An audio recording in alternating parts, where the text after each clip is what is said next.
دوسری کیٹیگری ہے مالی حقوق اللہ جو چھوٹ گئے زندگی میں۔ اب مالی حقوق اللہ کون سے ہیں؟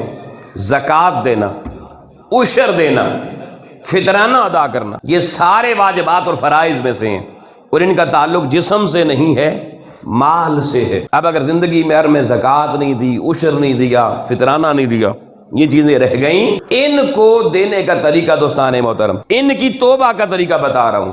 اگر زندگی میں مرنے سے پہلے سمجھ میں آ گیا تو اپنی زندگی پوری کی جو بالغ ہونے سے لے کر اب تک کی عمر تھی اس کا حساب لگائے گا، اور اب کیونکہ اس کو پچھلے پرانے سال تو یاد نہیں ہے، تو فقہا کہتے ہیں جو زندگی کا پچھلا سال ہوگا نا، آخری سال، اس کا حساب کتاب تو پتہ ہوتا نا کتنا کمایا کتنا خرچ کیا، یا جب حالات اچھے تھے، جب حالات اچھے تھے خوب کماتا تھا، اس وقت کسی ایک سال کو ذہن میں لائے کتنا کہ کمایا ہوگا، کتنی بچت کی ہوگی، اس کے حساب سے زکوٰۃ، عشر اور فطرانے کی رقم کا متعین کرے، اور پھر جتنے سال نہیں دی اب سارے سالوں سے ضرب کر دے۔ خود دے سکتا ہے مرنے سے پہلے تو دے دے، خود نہیں دے سکتا وصیت میں لکھ دے، وہ پھر وصیت کے مال سے وہ اولاد دے گی، پھر اللہ کی بارگاہ میں اس کی توبہ کی قبولیت کا کوئی سند بنے گی۔ نہیں دے گے زکوٰۃ، ساری زندگی نہیں دی، ساری زندگی بیٹھ کے توبہ توبہ توبہ یا اللہ توبہ کرتے رہیں، استغفار پڑھتے رہیں، معافی نہیں ملے گی۔ یہ غلط فہمیاں ہیں سب کی۔ تو مالی طور پر دوستان محترم جو حقوق اللہ ادا نہیں ہوئے،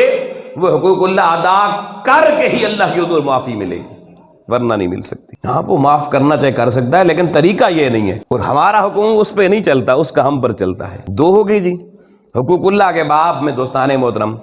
تیسری توبہ کس چیز کی کرنی ہے؟ کچھ عبادات ہیں جو نہ مالی ہیں نہ صرف جانی ہیں، وہ دونوں کا مجموعہ ہے، بدن پلس مال ایکول ٹو دیٹ ورشپ۔ جیسے حج ہے، حج میں وجود کا ہونا بھی وہاں ضروری ہے، اور ساتھ مال بھی لگتا ہے، قربانی بھی دینی پڑتی، تب حج ہوتا ہے۔ اب دونوں چیزیں ہیں، اور یہ زندگی میں ایک بار فرض ہے صاحب استطاعت پر۔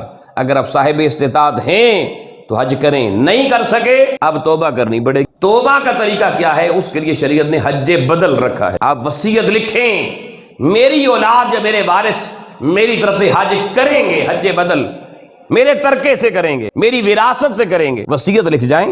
اب پیچھے جو وارث ہیں ان میں سے کوئی حج بدل کرے گا، اللہ کی حضور اس کی توبہ قبول ہو کے معافی مل جائے گی۔ اور یہ جو پیچھے میں نے بتایا کہ نماز روزے کا جو فدیہ دینا ہے وارثوں نے، وہ وارث جب فدیہ دے رہے ہوں گے اللہ کی بارگاہ میں، تو یہ نیت نہیں کہ ہم اپنی طرف سے صدقہ کر رہے ہیں، اس وقت ان کی نیت یہ ہو کہ یہ صدقہ جو فدیے کے طور پہ ہم دے رہے ہیں یہ فلاں مرحوم کی طرف سے دے رہے ہیں، تب اس کا فدیہ بنے گا۔ آپ اپنی طرف سے کرتے رہیں تو نہیں بنے گا۔ حج بدل کرتے ہوئے نیت یہ ہو کہ میں ابا جان کی طرف سے حج کر رہا ہوں، امی جان کی طرف سے حج کر رہا ہوں، بڑے بھائی جان کی طرف سے حج کر رہا ہوں، تب وہ اس کا فدیہ بنے گا۔ تین ہو گئے جی یہ باب۔ چوتھا باب حقوق اللہ میں توجہ رکھنا، ایک ہے بدنی، دوسرا تھا مالی، تیسرا تھا مجموعہ دونوں کا، بدن اور مال دونوں کا، اور چوتھا ہے ممنوع۔ یہ ممنوع کیا ہے کہ کچھ اللہ کے احکام ہیں یہ کام نہیں کرنے۔ اللہ نے کہا کہ زنا کے قریب نہ جانا، منع کیا نا اس نے، اس کی منع کی ہوئی چیزیں،